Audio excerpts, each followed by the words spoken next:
Good afternoon, friends. Friends, today we are going to start the fourth lesson from the first unit, and the title of the lesson is Be Smart. Dear students, as all of you are now in 10th class, 10th class is supposed to be the end of your primary or basic education.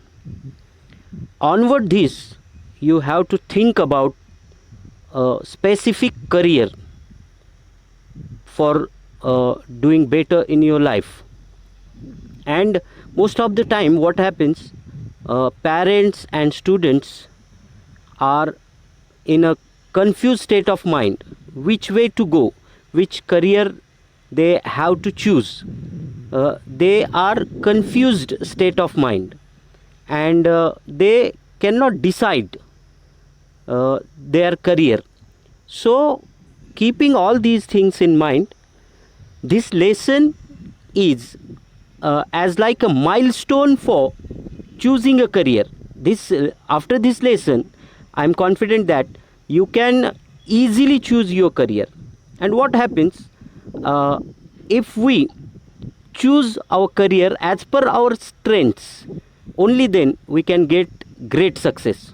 Otherwise what happen, if we do not choose career according to our abilities or our strengths, then most of the time there is a great possibility to get failure in our life. That's why, student, this lesson is definitely very helpful for you to choose your right career in your life. Let's see the activity from this. The first activity is chit chat activity. Let's see what is there in this activity. Planning your career is not an easy task, as I have mentioned you. It is not easy task, but we can reduce the distress by making a proper choice. We have म्हणजे आपण proper choice जर केला आपलं career काय कुठल्या क्षेत्रात करायचं आहे, तर बऱ्यापैकी आपल्या अडचणी कमी होऊ शकतात. If we do what we love to do, for that we have to choose career according to our strength. म्हणजे असं करिअर निवडायचं की जे तुम्हाला आवडतं, तुमच्या आवडीवर, तुमच्या क्षमतेवर आधारित असणारं करिअर जर तुम्ही निवडलं तर definitely you can get success. The journey becomes smooth and leads to success. जर तुमच्या आवडीनुसार करिअर निवडलं तर निश्चितपणे हा तुमचा प्रवास सोपा होईल and you can get great success. The following diagram shows important factors to be considered while choosing a career.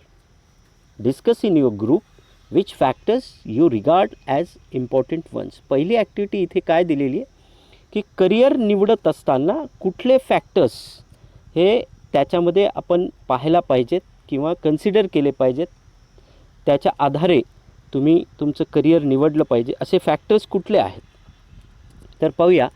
इथे एक डायग्राम दिलेला आहे. त्या डायग्राममध्ये करिअर फॅक्टर्स म्हणजे आपलं करिअर कुठलं क्षेत्र निवडायचं त्याच्यासाठी ज्या प्रमाणके ज्याला म्हणूया आपण, ज्याच्या आधारावर आपल्याला करिअर निवडायचं अशा गोष्टी कुठल्या आहेत. तर first one is skills. Yes, of course we must have skills which are required for the particular career. जर एखाद्या विशिष्ट क्षेत्रात जायचं असेल तर त्या क्षेत्रातल्या स्किल्स आपल्याला आल्या पाहिजेत किंवा आपल्यामध्ये असल्या पाहिजेत. For example, if we want to choose the sports career, then we must have the skills related with that particular sport. Second one is interest. That is very most important thing. We must have the interest about that career. जर ते interest असेल तरच we can do better in that career. Next one, abilities. त्या क्षेत्रासाठी लागणाऱ्या सर्व क्षमता, abilities आपल्यामध्ये असल्या पाहिजेत. If you want to go in the army, जर तुम्हाला आर्मी करिअर निवडायचं असेल तर मग ॲबिलिटीज कुठल्या लागतील. सगळ्यात मोस्ट इम्पॉर्टंट आहे फिजिकल स्ट्रेंथ. जर ही असेल तरच तुम्ही या क्षेत्रात जाऊ शकता. म्हणजे आर्मीमध्ये जर भरती व्हायचं असेल तर स्पेसिफिक गाईडलाईन्स असतात ज्याच्यामध्ये उंची किती असायला पाहिजे किंवा वजन किती असायला पाहिजे, या गोष्टी याला ॲबिलिटीज म्हणू.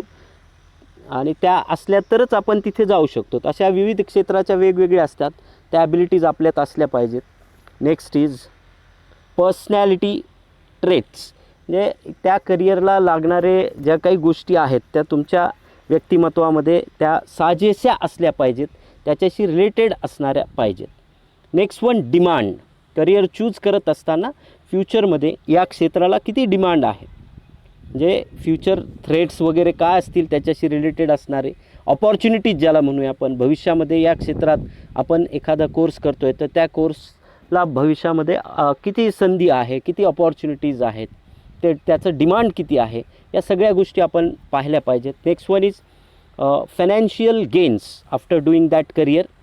Do we get financial gains from that sufficient, you can say, म्हणजे किती मिळकत किती असू शकते याचा पण विचार केला जातो. देन फॅमिली प्रोफेशन, बऱ्याच वेळेस असं होतं की पॅरेंट्सचं जे प्रोफेशन आहे तेच प्रोफेशन पुढे मुले ॲडॉप्ट करतात किंवा स्वीकारतात.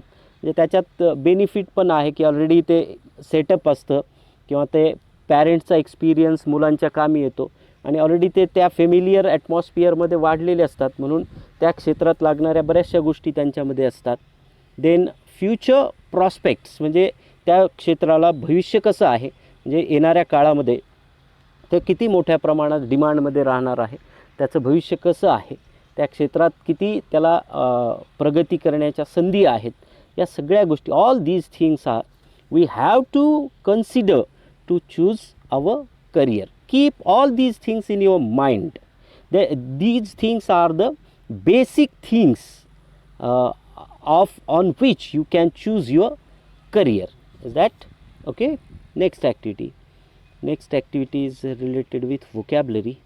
An acrostic is a form of writing where the first letters in each of the lines from another word. For example, आता या ॲक्टिव्हिटीमध्ये काय करायचं आहे, एक वर्ड दिलेला आहे, त्या वर्डमधलं प्रत्येक अक्षर आपल्याला असं उभ्या लाईनमध्ये व्हर्टिकलमध्ये लिहायचे आणि त्या प्रत्येक लेटर्सपासनं एक शब्द तयार करायचा आहे. That word must be related with that given word, त्या शब्दाशी संबंधित असणारे शब्द आपल्याला या ठिकाणी. आता this activity is very helpful for to enrich the vocabulary. आपली व्होकॅबलरी वाढवण्यासाठी ही खूप कामाची आहे. एक एक्झाम्पल दिलं आहे फ्रेंड. आता व्हर्टिकल कसं केलं आहे पहा, एफ फेथफुल, म्हणजे फ्रेंड आपला फेथफुल असला पाहिजे. रिस्पेक्टेबल, तो आपण त्याला रिस्पेक्ट द्यावं असा असला पाहिजे. इन्स्पायरिंग, तो आपल्याला इन्स्पायर करणारा असला पाहिजे. एनकरेजिंग, मोटिवेट करणारा असला पाहिजे. नोबल, तो उदात्त असला पाहिजे. आणि डिपेंडेबल, ज्याच्यावर आपल्याला भरोसा टाकता येईल असा असला. All these words are related with the word friends. Same way you have to practice. आता इथे दिले, prepare on your own such acrostics for your dearest family member. आता इथे 3 दिलेले, त्या तिन्ही चे तुम्ही वर्ड्स या पद्धतीने ॲक्रॉस्टिक्समध्ये करू शकता. काय दिलेले, name of your best friend, तुमच्या बेस्ट फ्रेंडचं नाव इथं काय करायचं आहे, व्हर्टिकली लिहायचे आणि त्याच्यामध्ये असणारे जे काही गुण आहेत त्याच्यासाठी असणारे वर्ड्स तुम्ही व्हर्टिकली त्या प्रत्येक लेटर्सपासून लिहायचे आहेत. Same way a quality or feeling, एखादं फिलिंग किंवा एखादी भावना दर्शवणारा एखादा शब्द तुम्ही लिहू शकता. And one more, any profession, कुठला एखादा व्यवसाय घ्या, शॉपकीपर, बिझनेसमॅन, टीचर, डॉक्टर, यातलं कुठलंही एक एक्झाम्पल घ्यायचं आणि त्याचं ॲक्रॉस्टिक्स तयार करायचं. Okay, let's see the next activity. Say whether the underlined words in the following sentences are used as a noun or verb or adjective. आता या ॲक्टिव्हिटीमध्ये काय करायचं आहे, या सेंटेन्समध्ये जे वर्ड्स अंडरलाईन केलेले आहेत त्यांचं आपल्याला काय करायचं आहे, पार्ट ऑफ स्पीच, त्यांची शब्दाची जात, वेदर दे आर नाउन और वर्ब और ॲडजेक्टिव्ह, तर ते ब्रॅकेटमध्ये लिहायचं आहे. Let's see the first one. I walk to school every day. In this sentence, underline is there beneath the walk. Okay? But the walk is a verb. Correct. Next one. I go for a walk. The same word is used in the second sentence, but in the second sentence it is walk every day. It is noun. Correct. Next one. They gave me a gift every day. Gift, this word is noun. Next one. You can gift her a story book. या सेंटेन्समध्ये gift हे word verb म्हणून वापरलेलं आहे. तर write down verb there in the bracket. It was sold as a gift pack. Gift pack, the word gift is adding some more information about the pack. That's why it is adjective. Okay, next. They bought a new house. आणि underline कुठल्या वर्डला आहे? New. तर हा शब्द इथे काय म्हणून वापरला जात आहे? New house. हाऊस या नाउनला तो क्वालिफाय करतोय म्हणून it is adjective. Okay, next one. The water tanks leak a lot. Leak, ठीक आहे, नाही लीक होणे. तर इथे हे व्हर्ब म्हणून वापरलेले. The old age home houses 100 aging and homeless people. Houses तसं पाहिलं तर हाऊस हा शब्द नाऊन आहे, परंतु तो इथे व्हर्ब म्हणून वापरलेला आहे. So write down verb there. Okay, now let's start the lesson. Be smart. Okay, let's see. Champions aren't made in gyms. Champions are made from something they have deep inside them. What is the meaning of this sentence? It is very meaningful sentence. Champions aren't made in gyms. जे champions असतात ते जिममध्ये तयार होत नाहीत. मग ते कुठे तयार होतात? Champions are made from something they have deep inside them. The hidden meaning in this or implied meaning in this sentence is that physical strength, only the physical strength is not responsible to get success. मग कुठलं strength आहे, कुठल्या qualities आहेत? Whatever we have inside us, आपल्या आतमध्ये जे गुण आहेत ते गुण रिस्पॉन्सिबल आहेत सक्सेस मिळवायसाठी. मित्रांनो, जसं उदाहरण जर घ्यायचं झालं तर तुम्ही फुग्याचं उदाहरण घेऊ शकता, हे की नाही. एखादा फुगा जर आपण त्याच्यामध्ये हवा भरून जर उंच सोडला तर तो खूप उंच आकाशामध्ये जातो, बरोबर आहे की नाही. बरं मित्रांनो, हा फुगा वरती जातो ना, त्याचा रंग कुठला आहे, त्याची साईज कुठली आहे, इट डझंट मॅटर. त्याचं इतकं काय नसतं. पण तो उंच आकाशात का जातो? तर त्याच्यामध्ये आतमध्ये असणाऱ्या हवेमुळे. तसंच आहे in our life we can get success and success depends upon the qualities which we have inside us. आतमध्ये ज्या क्वालिटीज आहेत त्या क्वालिटीच्या आधारे आपल्याला आपलं सक्सेस मिळवता येतं. डीप इनसाइड असं म्हटलेलं आहे. म्हणजे आपल्या अंतर्गत असणारे जे गुण आहेत, व्यक्तिमत्वाचे अंतर्गत गुण आहेत, ते रिस्पॉन्सिबल असतात सक्सेससाठी. बाह्य गुणांपेक्षा अंतर्गत गुण जास्त महत्त्वाचे आहे. आता हे गुण कोणते आहेत पहा. अ डिझायर, इच्छा. अ ड्रीम, स्वप्न. अ विजन, दृष्टिकोन. All these 3 things are responsible to get success in our life. Okay, they have to have the skill and the will. याचबरोबर सक्सेस मिळवण्यासाठी 2 गोष्टीची परत आवश्यकता लागते. एक आहे skill and the will. Skill म्हणजे कौशल्य आणि विल म्हणजे आपली आत्मशक्ती, हे की नाही, आपली असणारी इच्छाशक्ती ज्याला म्हणू आपण. ती इच्छाशक्ती, ही स्किल आणि इच्छाशक्ती या दोन्ही गोष्टी रिस्पॉन्सिबल आहेत to get success. Okay, but the will must be stronger than skill. पण इथे काय दिलेलं आहे पहा, डिग्रीचं सेंटेन्स वापरलेलं आहे. Will must be stronger than the skill. आपल्यात जी असणारी कौशल्य त्याच्यापेक्षा महत्त्वाची गोष्ट कोणती असेल तर ती असते इच्छाशक्ती. जर इच्छाशक्ती खूप मोठी असेल तर आपण कुठल्याही अडचणींवर मात करू शकतो. So the will is stronger than skill. Successful professional thrive in the same manner. आणि जे काही जगामध्ये आपल्याला सक्सेसफुल झालेले आहेत, जे काही लोक यशस्वी झालेले आहेत, ते लोक काय करतात? झोकून देतात, पूर्णपणे झोकून देतात एखाद्या गोलसाठी आणि मग ते यश त्यांना ते प्राप्त होतं. आता वर्ड थ्रीव मीन्स प्रॉस्पर.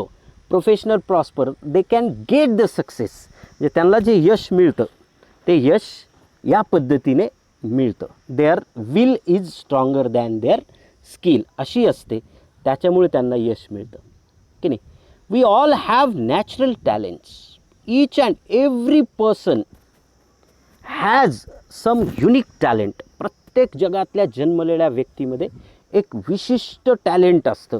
फक्त एवढीच आवश्यकता असते की आपल्याला ते ओळखता आलं पाहिजे. If we use that talent to set our goal in our life, we can easily get success in our life. जर आता याच्यामध्ये एकच गोष्ट करण्यासारखी की आपल्याला आपल्यामध्ये असणारं टॅलेंट ओळखता आलं पाहिजे आणि त्या टॅलेंटच्या आधारे आपल्याला आपलं ध्येय निश्चित करता आलं पाहिजे. म्हणजे टॅलेंट ओळखून जर आपण ध्येय निश्चित केलं तर मित्रांनो तुम्हाला कोणीही रोखू शकणार नाही. You can get success in your life. आता जर उदाहरण घ्यायचं म्हटलं तर एक कल्पना करा की सचिन तेंडुलकर आहे. सचिन तेंडुलकरने लहानपणी 5व्या-6व्या वर्षी क्रिकेटचे धडे घ्यायला सुरुवात केली. कारण त्यावेळेस तो नव्हता स्वतः ओळखू शकत, पण त्याच्या भावाने त्याच्यामध्ये क्रिकेटचं टॅलेंट ओळखलं आणि त्या टॅलेंटच्या आधारे त्याला करिअर घडवलं. म्हणून तो क्रिकेटचा आज देव म्हणून ओळखला जातो. जरा विचार करूया आपण की सचिन तेंडुलकर क्रिकेटच्या ऐवजी जर सिंगिंग क्षेत्रामध्ये गेला असता, कोणाचे तरी सांगण्यावरून वगैरे वगैरे, तर काय झालं असतं? तो इतका यशस्वी झाला असता का? अजिबात नाही. आम्ही गाणे ऐकले असते का त्याचे? नसते ऐकले. मग त्याने काय केलं? त्याच्या स्किलच्या आधारावर त्याचं करिअर चूज केलं. जसं लता मंगेशकरचं उदाहरण घेऊ शकतो. लता मंगेशकरांना माहिती होतं की त्यांच्यामध्ये कुठलं स्किल आहे, तर गाण्याचं स्किल आहे, म्हणून त्यांनी त्या क्षेत्रात करिअर केलं. तेच जर दुसरीकडं स्पोर्ट्समध्ये गेल्या असत्या तर काय झालं असतं? त्या अजिबात यशस्वी होऊ शकल्या नसत्या. म्हणून आपण पण काय करायचं आपल्या आयुष्यात करिअर चूज करताना, we have to choose according to our talent. If we use that talent to set our goal in your life, we can easily get success in life. We shall not achieve our goals if we do not take action to achieve them. चला आता गोल तर set झालं आहे, पण ते गोल मिळवण्यासाठी जर आपण ॲक्शनच नाही घेतली. मी ठरवलं आहे माझ्या आयुष्यामध्ये मला या क्षेत्रामध्ये करिअर करायचं आहे, मला डॉक्टर व्हायचं आहे किंवा मला वकील व्हायचं आहे किंवा कुठलंही क्षेत्र आहे, मला स्पेसमध्ये काम करायचं आहे. मी ठरवलं आहे, पण फक्त ठरवलं आहे आणि काही ते मिळवण्यासाठी काहीच काम केलं नाही, काही ॲक्शन्सच घेतल्या नाही, तर मिळेल का? अजिबात नाही मिळणार. We have to take action to achieve that goal. म्हणजे डिसाईड करणं एक गोष्ट आहे, पण ते डिसाईड केल्यानंतर त्याच्या दृष्टीने कडे जाण्यासाठी काम चालू केलं पाहिजे, ते मिळवण्यासाठी मेहनत केली पाहिजे. Okay, let's see the second paragraph. Setting goals has to valuable assets, a sense of originality and a stepping stone to eliminate the path. Setting goal has two valuable assets. कुठलंही ध्येय ठरवत असताना दोन महत्त्वाच्या गोष्टी आपल्याला लक्षात ठेवायच्यात. एक, सेन्स ऑफ ओरिजिनॅलिटी. ध्येय ठरवत असताना ते ओरिजिनॅलिटीवर आधारित असणारं पाहिजे. म्हणजे माझ्याकडे ज्या स्ट्रेंथ आहेत त्या स्ट्रेंथवर आधारित ते गोल असलं पाहिजे. लक्षात येतं आहे ना? म्हणजे ते ध्येय ठरवत असताना ते ओरिजिनल वाटलं पाहिजे किंवा असलं पाहिजे. आपल्या त्या अचिवेबल ज्याला म्हणूया आपण, ते आपल्याला अशक्य असं गोल ठरवण्यात काही अर्थ नाही आहे, ठीक आहे नाही. जे शक्य आहे आपल्याला, आपल्यात ज्या गुण आहेत, ज्या स्ट्रेंथ्स आहेत त्याच्या अकॉर्डिंग असेल असं ते असलं पाहिजे. And stepping stone to eliminate. एकदा ध्येय ठरवलं तर त्या ध्येय मिळवण्याच्या दृष्टीने आपण काम चालू केलं पाहिजे किंवा एक टप्पे त्या दृष्टीने पार करत गेलं पाहिजे. स्टेपिंग स्टोन म्हणजे ते ध्येय मिळवत असताना असे वेगवेगळ्या पायऱ्या आपल्याला त्या मिळवत त्या ध्येयाकडे. एकदाच सगळं होईल का? क्रिकेटमध्ये करिअर करायचं असेल तर तुम्हाला अगोदर जिल्ह्याच्या टीममध्ये यावं लागेल, जिल्ह्याच्या टीममधून राज्याच्या टीममध्ये जावं लागेल, राज्याच्या टीमच्या नंतर तुमचं इंडियाच्या टीममध्ये सिलेक्शन होईल. हे स्टेपिंग स्टोन्स आहेत एक आणि प्रत्येक पायरी तुम्हाला व्यवस्थित पार करत डायरेक्ट कोणी लगेचच इंडियाच्या टीममध्ये जाऊ शकणार नाही. म्हणजे वेगवेगळ्या पायऱ्या आहेत. तुम्हाला डॉक्टर व्हायचं आहे तर अगोदर 12वी करावी लागेल, 12वीच्या नंतर नीटची एक्झामची तयारी करावी लागेल, नीटमध्ये चांगला स्कोअर करावा लागेल, पुन्हा MBBSला तुमचा नंबर लागेल, त्याच्यानंतर ते तुम्हाला काय 4-5 वर्षे ते पूर्ण करावं लागेल, त्याच्यानंतर तुम्ही डॉक्टर व्हाल. म्हणजे वेगवेगळ्या पायऱ्या आपल्याला काय करावं लागतील. या दोन्ही गोष्टी आपल्याला लक्षात ठेवायच्यात. A sense of originality and a stepping stone to eliminate the path. Goals put one at the helm of life. एकदा का ध्येय ठरलं मित्रांनो, तर ते ध्येय आपलं आयुष्याचं ध्येय असलं पाहिजे. म्हणजे आपलं जगणं जे आहे ते मिळवण्यासाठीच असलं पाहिजे. म्हणजे ध्येय वेडं होता आलं पाहिजे, तरच आपल्याला ध्येय मिळवता येतात, अन्यथा ते शक्य होत नाही. ओके, इथे एक फ्रेज वापरलेली, at the helm of life, in charge of life. म्हणजे ते ध्येय हे आपल्या आयुष्याचं सगळ्यात मोठं काम असलं पाहिजे, की हेच मला करायचे की नाही, तरच ते शक्य होईल, अन्यथा ते मिळत नाही. Perceiving them acknowledges a better future situation. आणि एकदा का तुमच्या आयुष्याचं ध्येय ठरलं आणि मला हेच करायचं आहे हे एकदा निश्चित झालं, तर मग काय होईल, पर्सिविंग देम, आता त्याचा पिछा करायचा आहे ते ध्येय मिळवण्यासाठी. ॲक्नॉलेजेस अ बेटर फ्युचर सिच्युएशन. आणि एकदा का तुम्ही ते ध्येय मिळवण्यासाठी मार्गक्रमण करायला सुरुवात केली की मित्रांनो, निश्चितच तुमचं भविष्य हे बेटर असणार आहे. No one can stop you to achieve success in your life. They help to steer a course of life. एकदा ते ध्येय निश्चित झालं, आयुष्याचं ध्येय निश्चित झालं की ते ध्येय आहे ना, तेच तुम्हाला तुमच्या आयुष्याची दिशा ठरवण्याचं काम करतं, किंवा त्या दिशेनं तुम्हाला स्टिअर म्हणजे चॅनलाइज, तुम्हाला तिकडे घेऊन जातं. म्हणजे मी म्हटलं ना, लता मंगेशकरांनी ठरवलं की मला गायिका व्हायचं आहे. एकदा ते ध्येय झालं की मग त्या गायकी क्षेत्रामध्ये असणाऱ्या सगळे बारकावे ॲटोमॅटिकली त्या मिळवत तिकडे गेल्या. म्हणजे त्या ध्येयाने त्यांना सगळी त्यांचं पूर्ण आयुष्य स्टिअर करण्याचं, चॅनलाइज करण्याचं, तिथपर्यंत घेऊन जाण्याचं, मार्ग दाखवण्याचं काम याने केलेलं आहे. They help to steer a course of life rather than simply drifting along and letting things happen. आपल्याला जर रस्ता माहिती असेल कुठे जायचं आहे, तर आपण भरकटणार नाही, आहे की नाही. आपण बरोबर जिथे जायचे तिथे जाणार. परंतु जर आपल्याला कुठे जायचं हे जर माहिती नसेल, तर काय होईल, ड्रिफ्टिंग अलॉंग, मग आपण भरकटत जाऊ. उदाहरणार्थ मित्रांनो विचार करा, एखादं जहाज समुद्राच्या खूप मध्यवर्ती ठिकाणी आहे, सगळीकडे पाणीच पाणी, आणि त्याला किनारा दिसत नाही आहे, रस्ता दिसत नाही, काय त्याला कुठे जायचं हे माहिती नाही. काय होईल सांगा बरं, ते जहाज काय होईल, ड्रिफ्टिंग अलॉंग, म्हणजे इकडे तिकडे भरकटत जाईल. तर कधी होईल असं, जर त्याला कुठे जायचे, त्याला जर ध्येय माहिती नसेल तर ड्रिफ्टिंग अलॉंग होऊन जाईल. आणि if we know the way, if we know the goal, then we can go on the right way towards that goal. Okay, and letting things happen. आणि जर ध्येय माहिती नसेल तर आपण भरकटत जाऊ, जे होते ते पाहूया, जिकडं जायचं तिकडं जाऊया, आपण काय निश्चित माहिती नाही कुठे जायचं आहे, नशीब जिकडे घेऊन जाईल तिकडे जाऊया असा विचार करतो. मग अशा परिस्थितीत आपल्याला आपलं ध्येय मिळणार नाही. चला नेक्स्ट पॅरेग्राफ. सेटिंग गोल्स मे ॲपियर इझी. आता पहा मित्रांनो, म्हणजे आयुष्यामध्ये ध्येय ठरवत असताना कधीकधी आपल्याला खूप इझी वाटतं. It may appear easy but for some it is quite challenging. परंतु सगळ्यांसाठीच ते इझी नसतं, काही जणांसाठी ते चॅलेंजिंग असतं, आव्हानात्मक असतं, नॉट इझी ज्याला म्हणूया. आता कशामुळे, why it is challenging? Because the fear of failure may be avoided in the absence of any goals. आपल्या मनामध्ये एक प्रकारची भीती असते, आणि ती भीती आपल्याला आपल्या ध्येयापासून बाजूला घेऊन जाते. What is that fear? What is that thing? That is fear of failure. अयशस्वी होण्याची भीती. अयशस्वी होण्याच्या भीतीने लोक आपल्या ध्येयापासून बाजूला जातात. मला नीट एक्झाममध्ये इतके मार्क पडणार नाहीत, मग देऊच कशाला? म्हणजे त्या ध्येयापासून आपल्याला, मी कुठल्याही क्षेत्रामध्ये काम करतो आहे, परंतु जर माझ्या मनात जर फिअर ऑफ फेल्युअर असेल, अयशस्वी होण्याची भीती जर असेल, तर मी त्या क्षेत्रात व्यवस्थित काम करू शकणार नाही किंवा सक्सेस मिळू शकणार नाही. The fear of failure is the reason for some people as they have setting goal is challenging for them. अशा लोकांसाठी may be avoided in the absence of any goals. After all, one has to decide what one wants to achieve in the end. प्रत्येकाने ठरवावं लागेल की आपल्याला आयुष्यामध्ये काय मिळवायचं.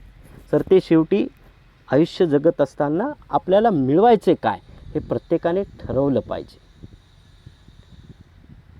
To accomplish goals, experts recommend a 5-step approach. आपलं ध्येय जर आपल्याला आयुष्यामध्ये मिळवायचं असेल तर बऱ्याच एक्सपर्ट लोकांनी एक आपल्यासाठी एक गाईडलाईन म्हणून काय दिलेलं आहे पहा. एक्सपर्ट रेकमेंड ए 5-step ॲप्रोच. आपला जो ॲप्रोच आहे आपल्या ध्येयाच्या प्रती, आपल्या भविष्याच्या प्रती, तो 5 स्टेप्स त्यामध्ये मार्गक्रमण करत असताना या 5 गोष्टी आपण आपल्या लक्षात घेतल्या पाहिजे. त्याच्या आधारे आपण आपलं ध्येय पूर्ण करू शकतो. आता त्या 5 गोष्टी कोणत्या आहेत त्या आपल्याला पाहायच्यात. SMART goals are a methodology of thinking that helps people reach success. SMART goals, SMART, SMART goals हा स्मार्ट 5 स्टेप फॉर्म्युला ॲप्रोच आपल्याला दिलेला आहे. जो ही जर मेथोडॉलॉजी, ही जर पद्धत, ही स्मार्ट ही जर पद्धत आपण जर त्याच्यावर विचार केला किंवा ती जर अंमलात आणली तर हे आपल्याला डेफिनेटली काय करेल, हेल्प करेल टू रीच सक्सेस, यश मिळवण्यासाठी. आता पाहूया smart. What is mean by smart. Smart stand for, S stand for specific, M stands for measurable, A stand for achievable, R stand for realistic and T stand for time bound. 5 step approach. त्यातलं पहिलं कुठलं आहे, S for specific. आपलं गोल कसं असलं पाहिजे, specific असलं पाहिजे, विशिष्ट असलं पाहिजे, आहे की नाही. अनेक गोल, मी हे नाही केलं तर ते करेल, ते नाही केलं तर ते करेल, असं ऑप्शन्स ठेवून चालणार नाही.